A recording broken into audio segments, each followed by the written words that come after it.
Hi viewers, welcome to mummy's food Island. இன்றைக்கி நம்ம mutton dalcha எப்படி செய்கிறதுன்னு பார்க்க போகிறோம். இதுக்கு தேவையான பொருட்கள் என்னென்னு பார்த்துடலாம். 1 டம்ளர் துவரம்பருப்பு, அரை டம்ளர் மைசூர் பருப்பு, இது ரெண்டுத்தையும் போட்டு தண்ணி ஊற்றி நல்லா 4-5 வாட்டி கழுவிக்கோங்க.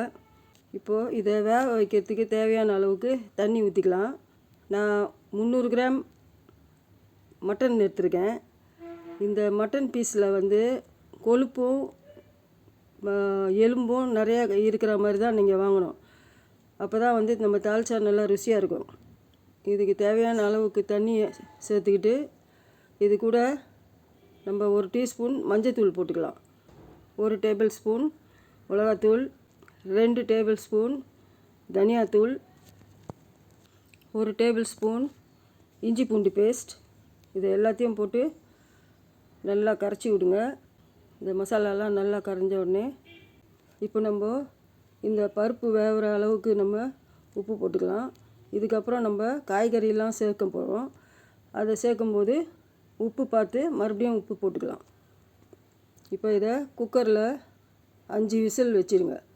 அந்த பருப்பு மட்டன் எல்லாம் ஒன்றாவே ஒரே டைமில் வெந்துடும். அதுக்கப்புறம் வேறு ஒரு பாத்திரத்தை அடுப்பில் வச்சு அதில் எண்ணெய் தேவையான தாளிக்கிறதுக்கு, அது கூட சோம்பு 1 டேபிள் ஸ்பூன், 4 கிராம்பு, ஒரு 3 ஏலக்காய், 2 பட்டை, 1 அன்னாசி பூ, கூட 2 நீங்கள் பிரிஞ்சி இலை கூட போட்டுக்கலாம். நான் அதில் போடலை. வெங்காயம் 2 வெங்காயம் நறுக்கி வச்சுருக்கேன், அதை போட்டுக்கிறேன். இது எல்லாத்தையும் நல்லா வதக்கி விடுங்க. வெங்காயம் ஓரளவுக்கு வதங்கின பிறகு பச்சை மிளகா 3 அதை கீறி போட்டுருங்க. அதில் கருவேப்பிலை 1 பிடி, இதை எல்லாத்தையும் போட்டு நல்லா வதக்கி விடுங்க. நல்லா பச்சை வாசனை போகிற வரைக்கும் வதங்கணும். இப்போது நான் ஒரு 3 உருளைக்கிழங்கு கட் பண்ணி வச்சுருக்கேன், அதை போட்டுக்கிறேன். அதையும் நல்லா ஒரு வாட்டி கிளறி விடுங்க. வாசனைக்காக 1 டீஸ்பூன் இஞ்சி பூண்டு பேஸ்ட் போட்டுக்கிறேன். அப்போ தான் அந்த இஞ்சி பூண்டோட வாசனை கொஞ்சம் தெரியும். ஏற்கனவே நம்ம மட்டனில் வேக வைக்கும்போது அதில் இஞ்சி பூண்டு பேஸ்ட் போட்டுட்டோம். இப்போ ஒரு 3 தக்காளி வெட்டி வச்சுருக்கேன், அதையும் இதில் போட்டுறேன். அதையும் நல்லா கிளறி விடுங்க. ஒரு 4 கத்திரிக்காய் வெட்டி வச்சுருக்கேன், அதையும் இது கூட சேர்த்து நல்லா கிளறி விடலாம். இப்போ இந்த காய்கறி எல்லாமே நல்லா ஒரு 2 நிமிஷத்துக்கு நல்லா வதக்கி விடுங்க. இப்போது கலருக்காக நான் 2 டீஸ்பூன் காஷ்மீரி சில்லி பவுடர் போட்டுக்கிறேன். எல்லாத்தையும் நல்லா ஒரு 2 நிமிஷம் நல்லா கிளறி விடுங்க. இப்போ நம்ம குக்கரில் வேக வச்ச மட்டனும் பருப்பும் நல்லா வெந்துடுச்சு. அதை இது கூட சேர்த்து கலந்து விட்டுடலாம். நல்லா ஒரு வாட்டி கிளறி விட்டுட்டு இந்த தால்ச்சாவுக்கு தேவையான அளவுக்கு தண்ணியையும் நம்ம இது கூட சேர்த்துக்கலாம். தண்ணி கொஞ்சம் சேர்த்துருக்கிறதுனால உப்பு கொஞ்சம் சரி பார்த்து அதோட சேர்த்துக்கோங்க. உப்பு கொஞ்சம் கம்மியாக இருந்ததுனால நான் கொஞ்சம் உப்பு சேர்த்துக்கிட்டேன். இப்போ இந்த காயெல்லாம் நல்லா வேகணும், அது வரைக்கும் நல்லா கொதிக்க விடுங்க. இப்போ காயெல்லாம் நல்லா வெந்துடுச்சு. இப்போ நான் ஒரு அரை டம்ளர் புளி தண்ணி ஊற்றிக்கிறேன்.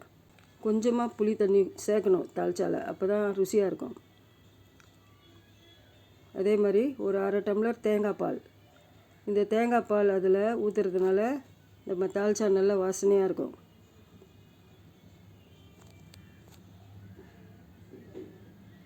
இப்போ இது எல்லாத்தையும் நல்லா கிளறி விட்டு கொதிக்க விடுங்க.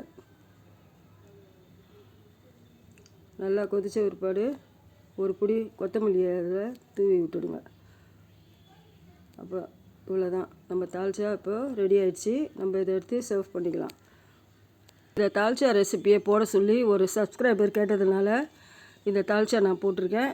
உங்களுக்கும் ஏதாவது தேவைப்பட்டுச்சுன்னா நீங்களும் சொன்னீங்கன்னா அந்த ரெசிப்பியும் நான் உங்களுக்கு வீடியோவாக போடுறேன். இந்த தால்ச்சாவை நீங்கள் ஒயிட் ரைஸ், பிரியாணி, இட்லி, தோசை, சப்பாத்தி எது கூட வேணாலும் சாப்பிட்லாம். எல்லாத்துக்குமே இது நல்லாயிருக்கும். அதே போல் இந்த தால்ச்சாவுக்கு பொரிச்ச மீன், பொரிச்ச கோழி, நண்டு, எறா எது வேணாலும் சைட் டிஷ்ஷாக வச்சு சாப்பிட்லாம். ரொம்ப நல்லாயிருக்கும். See you on my next video. Bye.